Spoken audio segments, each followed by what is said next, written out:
नमस्कार दोस्तों, स्वागत है आपके अपने YouTube चैनल में। तो इस वीडियो में हम बात करने वाले हैं शिक्षण अभिरुचि के अंतर्गत हमारा टीचिंग एप्टीट्यूड का। ठीक है, इसमें लगभग हम 50 प्रश्न डिस्कस करेंगे। आपको पता है कि जितने भी प्रश्न रहते हैं सारे के सारे आपके एग्जाम से रिलेटेड सिलेक्टिव और मोस्ट इंपॉर्टेंट रहते हैं। ठीक है, चलिए शुरू करते हैं दोस्तों बिना लेट किए। यहाँ पे आज का जो हमारा सेशन होने वाला है लगभग 50 क्वेश्चन को हम क्या करेंगे, कवर करेंगे, जिसके अंतर्गत जो है जितने भी प्रश्न हैं लगभग रिपीटेड भी प्रश्न हैं और आने की संभावनाएं हैं। ठीक है, चलिए पहला प्रश्न कुछ इस प्रकार है आपके सामने कि शिक्षा का कार्य है जन्मजात अर्जित और रुचियों को मिलाना, या फिर अर्जित रुचियों को स्वाभाविक बनाना, या जन्मजात रुचियों को बदलना, या फिर जन्मजात व अर्जित रुचियों को अलग करना। ठीक है, शिक्षा का कार्य क्या हो जाएगा हमारा? ऑप्शन बी करेक्ट हो जाएगा, अर्जित रुचियों को स्वाभाविक बनाना। ठीक है, चलिए आगे देखते हैं दोस्तों। एंड तक जरूर देखिएगा आप लोग, क्योंकि स्किप करने से आप जो है आधा अधूरा ज्ञान कोई मतलब का नहीं हो जाएगा। ठीक है, जिस विधि के द्वारा बालक को आत्मनिर्देशन के माध्यम से बुरी आदतों को छुड़वाने का प्रयास किया जाता है वह विधि है आत्मनिर्देशित, या फिर अभावात्मक विधि, या फिर थकावट उपयुक्त सभी। बताइए क्या हो जाएगा दोस्तों? तो हमारा आत्मनिर्देशन विधि। ठीक है, चलिए आगे बढ़ते हैं। आदतों का शैक्षिक महत्व है। ठीक है, बताइए आदतों का शैक्षिक महत्व क्या हो जाएगा? आदतों के माध्यम से समायोजन क्षमता का विकास, समय तथा शक्ति की बचत, या फिर बालकों के चरित्र निर्माण में सहायक उपयुक्त सभी। क्या होगा? तो हमारा ऑप्शन डी करेक्ट हो जाएगा। क्लियर है? चलिए आगे बढ़ते हैं। आप लोगों को बता दूं रिवीजन क्लासेस भी स्टार्ट हो गया है, तो आप लोग जो है लाइव क्लासेस जरूर ज्वाइन कीजिए। क्लियर है? देखिए, कोई व्यक्ति डॉक्टर बनने की योग्यता रखता है तो कोई शिक्षक बनने की योग्यता, यह किस कारण से होती है? बुद्धि कारण, आदत, अभिरुचि, या उपयुक्त सभी। आपको पता है क्या हो जाएगा हमारा? अभिरुचि कारण। ठीक है, आपको जो है उसमें रुचि है तब जा करके आप बन पाओगे। क्लियर है? चलिए आगे देखते हैं। निम्नांकित में से खेल पर आधारित विधि है। ठीक है, कौन सा विधि खेल पर आधारित है? समस्या समाधान विधि, वाद विवाद, व्याख्यान, या फिर किंडरगार्टन। बताइए क्या हो जाएगा दोस्तों? तो हमारा किंडरगार्टन। आप लोगों को पहले भी बता रखा हूँ इस प्रश्न को। ठीक है, देखिए जो प्रश्न रिपीट होता है ना कहीं बहुत ही ज़्यादा इंपॉर्टेंट रहता है, तो याद रखिएगा। जिस बुद्धि का कार्य सूक्ष्म तथा अमूर्त प्रश्नों का चिंतन तथा मनन द्वारा हल करना है वह है मूर्त बुद्धि, अमूर्त, सामाजिक बुद्धि, या फिर इनमें से सभी। क्या होगा दोस्तों?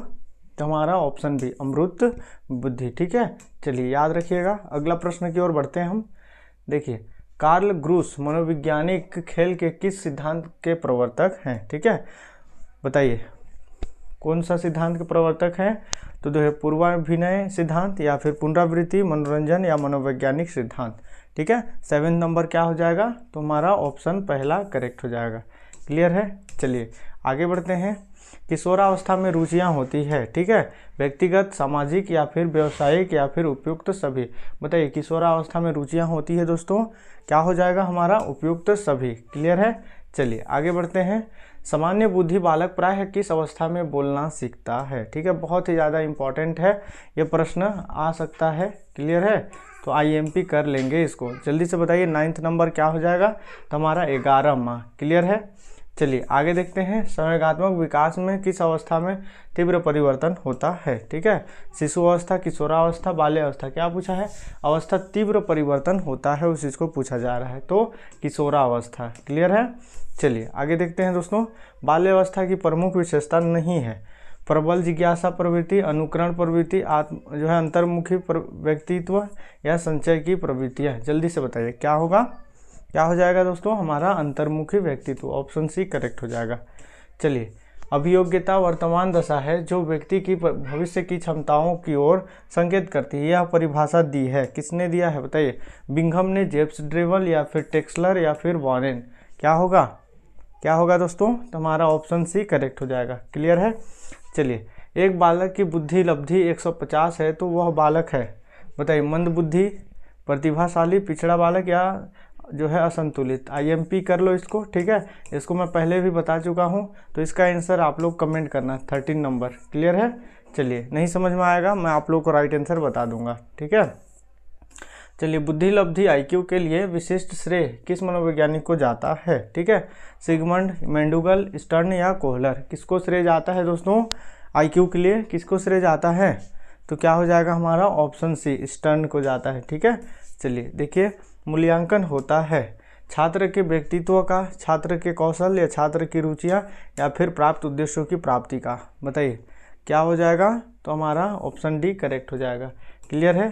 चलिए आगे देखते हैं, व्यक्तित्व व्यक्ति से संबंधित समस्त मनोवैज्ञानिक क्रियाओं एवं दिशाओं का जो है सम्मिलित रूप है। ठीक है, यह कहा किसने कहा, आलपोर्ट ने, वारेन ने, लिंटन ने या फिर वाटसन ने। जल्दी से बताइए क्या होगा दोस्तों, तो हमारा ऑप्शन सी करेक्ट हो जाएगा। देखिए लास्ट में जो है 2-3 प्रश्न आप लोगों को बनाने के दूंगा, ठीक है, आप लोग जरूर बनाना। संगठित व्यक्तित्व की विशेषता नहीं है गतिशीलता, संतोष, उच्च आकांक्षा तथा उद्देश्यपूर्ण, सामाजिकता या समायोजन। जल्दी से बताइए 70 नंबर क्या हो जाएगा दोस्तों, ऑप्शन सी करेक्ट हो जाएगा। क्लियर है। चलिए आगे देखते हैं, व्यक्तित्व को समझने के लिए व्यक्तित्व के शील गुणों का अध्ययन किस मनोवैज्ञानिक ने किया। ठीक है, गैरिट, आलपोर्ट या फिर आलपोर्ट कैटिल या फिर उपयुक्त में से कोई नहीं। क्या हो जाएगा इसका राइट आंसर, तो हमारा ऑप्शन सी करेक्ट हो जाएगा। ठीक है। चलिए, व्यक्तित्व आत्मज्ञान का ही दूसरा नाम है, यह किस दृष्टिकोण से जो है संबंधित है। बताइए, समाजशास्त्री दृष्टिकोण, मनोवैज्ञानिक दृष्टिकोण, दार्शनिक दृष्टिकोण, उपयुक्त में से कोई नहीं। तो इसका जो है राइट आंसर हो जाएगा हमारा दार्शनिक दृष्टिकोण। ठीक है, याद रखिएगा। चलिए आगे देखें, अगला प्रश्न है, सेल्डर ने शारीरिक गुणों के आधार पर व्यक्तित्व को जो है कितने भागों में बांटा है। बताइए, कोमल एवं गोलाकार, गोलाकार, आयताकार, जो है लंबाकार, कोमल या उपयुक्त सभी। कितने भागों में बांटा है दोस्तों, क्या हो जाएगा, तो हमारा उपयुक्त सभी। ठीक है, ऑप्शन डी करेक्ट हो जाएगा, याद रखिएगा। ठीक है। चलिए, वेदांत दर्शन के आधार पर शरीर की रचना किस कोश से नहीं मानी जाती। ठीक है, ज्ञान व विज्ञानमय या फिर अन्नमय कोश व प्राणमय कोश या फिर मनोमय कोश तथा आनंदमय कोश या भावना कोश। बताइए क्या हो जाएगा दोस्तों, तो भावना कोश, ऑप्शन डी करेक्ट हो जाएगा। याद रखिएगा, थॉर्नडाइक ने व्यक्ति को किस आधार पर बांटा है, किस आधार पर बांटा है बताइए। तो देखिए, प्रभुत्व पूर्ण अधीनस्थ पूर्ण आधार पर, चिंतन व कल्पना शक्ति के आधार पर, या कठोर हृदय और कोमल हृदय के आधार पर, उपयुक्त में से कोई नहीं। 22 नंबर क्या हो जाएगा, तो हमारा ऑप्शन बी करेक्ट हो जाएगा, याद रखिएगा। ठीक है।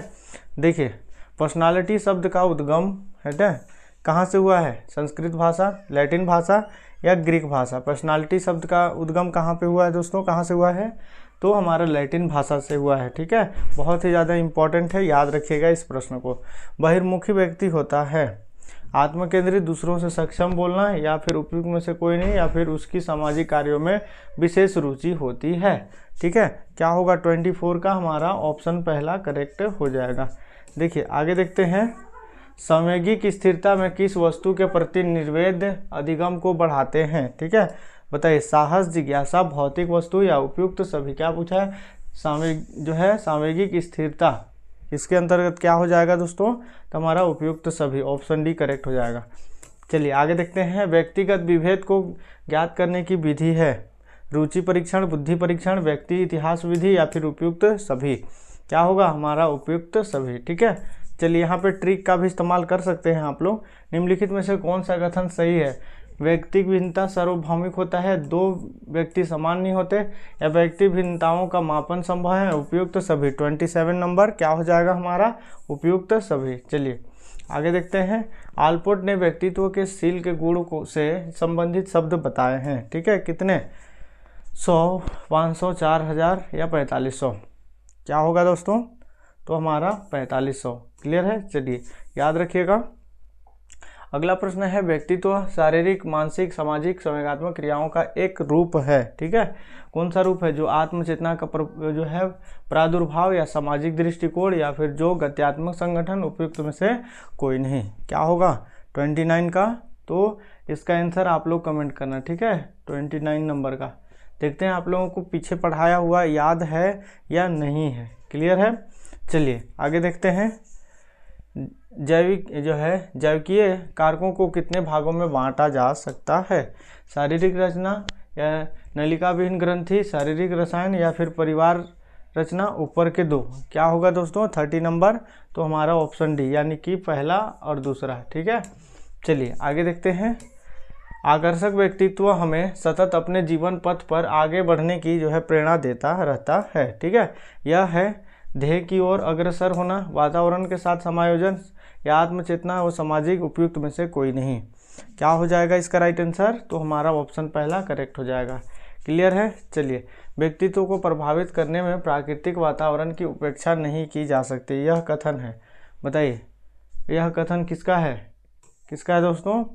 क्या हो जाएगा इसका राइट आंसर? तो हमारा ऑप्शन पहला करेक्ट हो जाएगा। ठीक है, चलिए याद रखिएगा, अंतर्मुखी बालक होता है। ठीक है, बताइए स्वयं को यथार्थ के अनुकूल ढालने वाला या फिर सभी के साथ मिलकर चलने वाला, समस्याओं को पारस्परिक रूप से समझने वाला या फिर एकांत में विश्वास करने वाला। क्या होगा? 33 नंबर। तो हमारा ऑप्शन डी करेक्ट हो जाएगा। चलिए आगे देखते हैं दोस्तों, जब किसी व्यक्ति का अवलोकन निश्चित परिस्थितियों में ही किया जा सकता है तो वह कहलाता है, ठीक है, नियंत्रित अवलोकन या फिर बाह्य अवलोकन, स्वाभाविक या फिर तथ्यात्मक अवलोकन। 34 क्या होगा? तो हमारा नियंत्रित अवलोकन, ऑप्शन पहला करेक्ट हो जाएगा। चलो, जिन तथ्यों का निर्धारण किया जाता है उनका सार निकालकर संख्यात्मक रूप में व्यक्त करना कहलाता है। क्या कहलाता है? निर्धारण मान, आत्मकथा, व्यक्ति इतिहास अध्ययन या फिर समाजमिति। क्या होगा दोस्तों बताइए? 35 क्या हो जाएगा हमारा?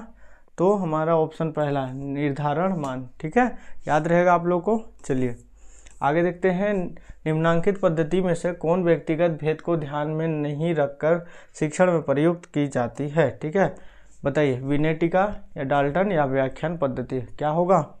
36 का क्या हो जाएगा दोस्तों? हमारा ऑप्शन सी करेक्ट हो जाएगा।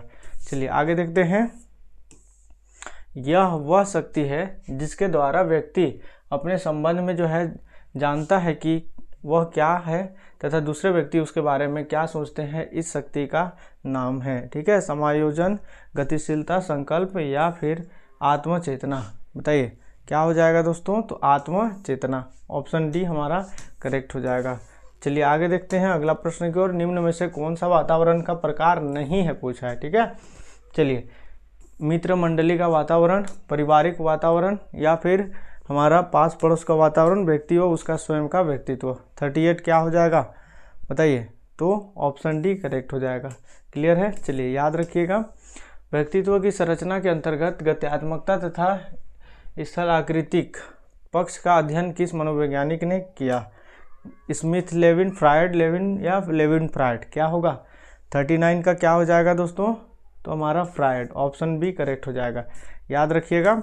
चलिए, सीखने के मुख्य नियमों के अतिरिक्त गौण नियम भी हैं जो मुख्य नियमों को विस्तार देते हैं। गौण नियम बताइए, अभ्यास के नियम, प्रयत्न का भूल नियम या फिर बहुप्रतिक्रिया नियम या फिर प्रभाव का नियम।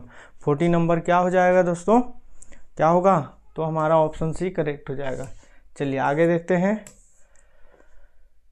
कक्षा वातावरण में सीखने का महत्वपूर्ण नियम है। ठीक है, हस्तलेखन, रटने का नियम, अवांछित विश्राम या फिर व्यवस्थित अधिगम प्रक्रिया।